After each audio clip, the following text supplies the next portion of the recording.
Hi అండి. Welcome back to my channel. So ఇదొచ్చేసి నా మార్నింగ్ మినీ వ్లాగ్ అనమాట. ఫస్ట్ లేవగానే ఈరోజైతే నేను ఇడ్లీ ప్రిపేర్ చేయాలి అనుకున్నాను. సో పిండి చూస్తే బాగా ఫర్మెంట్ అయితే అయింది.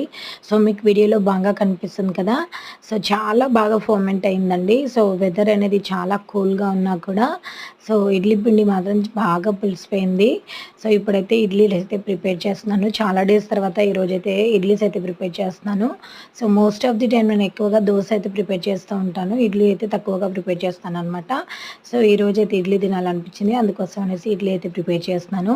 సో ఇక్కడైతే పల్లీ చట్నీ ప్రిపేర్ చేయడం కోసం అనేసి పచ్చిమిర్చి ఇంకా పల్లీలు అయితే ఫ్రై చేసి పక్కకు పెట్టుకున్నాను అనమాట.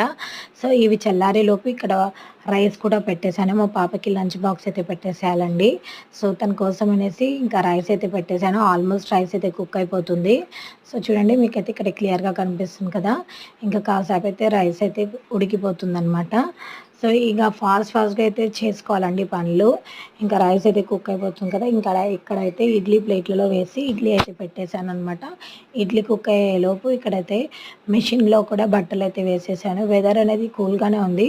సో ఫస్ట్ లేవగానే కొంచెం ఎండగా అనిపిస్తే వేసాను, కానీ వెదర్ అనేది మళ్ళీ చేంజ్ అయిపోయిందనమాట. ఆల్మోస్ట్ అయితే ఇక్కడ అయిపోవచ్చింది. ఇడ్లీ కూడా కుక్ అయిపోయింది చూడండి. చాలా బాగా చాలా సాఫ్ట్గా వస్తాయి ఇడ్లీలు అయితే.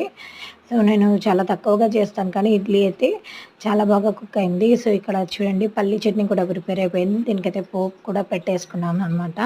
సో ఇంకా ఎగ్ కర్రీ అయితే ప్రిపేర్ చేశాను. అంగన్వాడీ నుంచి తెచ్చిన ఎగ్స్ అయితే ఉన్నాయి. సో అవి చెక్ చేసుకున్నాను అనమాట. చెక్ చేసుకున్న తర్వాత ఎగ్ కర్రీ అయితే ప్రిపేర్ చేసేసాను. ఇంకా పాపకి రైస్ కలపడానికి రైస్ అయితే చల్లారి పెట్టుకొని సో పిల్లల్ని అయితే లేపాను అనమాట. సో తర్వాత పిల్లలిద్దరికి వాటర్ వేడి చేయించేసి స్నానం అయితే చేయించేసి రెడీ అయితే చేశాను అనమాట. సో పాపకైతే మిల్క్ తాగించేసి లంచ్ బాక్స్ పెట్టేసి ఇంకా స్కూల్కి అయితే పంపిస్తున్నానండి. సో మార్నింగ్ లేచినప్పటి నుంచి నా పనులు అయితే ఇవే ఉంటాయి. సో ఇంకా మా పాప స్కూల్కి వెళ్ళేటప్పటి నుంచి నాకైతే ఇంకా కొంచెం పనులు అనేవి పెరిగిపోతున్నాయి అన్నమాట. సో ఇంకా పాపకైతే మిల్క్ తాగించేస్తున్నాను. మార్నింగ్ టైంలో టిఫిన్ అయితే చేయట్లేదు అనమాట తను. సో అంత ఎర్లీ మార్నింగ్ తినాలంటే అసలు నచ్చదు కదా. సో ఇదైతే నా మార్నింగ్ మినీ బ్లాగ్ అనమాట. ప్లీజ్ అండి ఒక లైక్ చేయండి, నా ఛానల్ని సబ్స్క్రైబ్ చేయండి. Thank you for watching. Bye.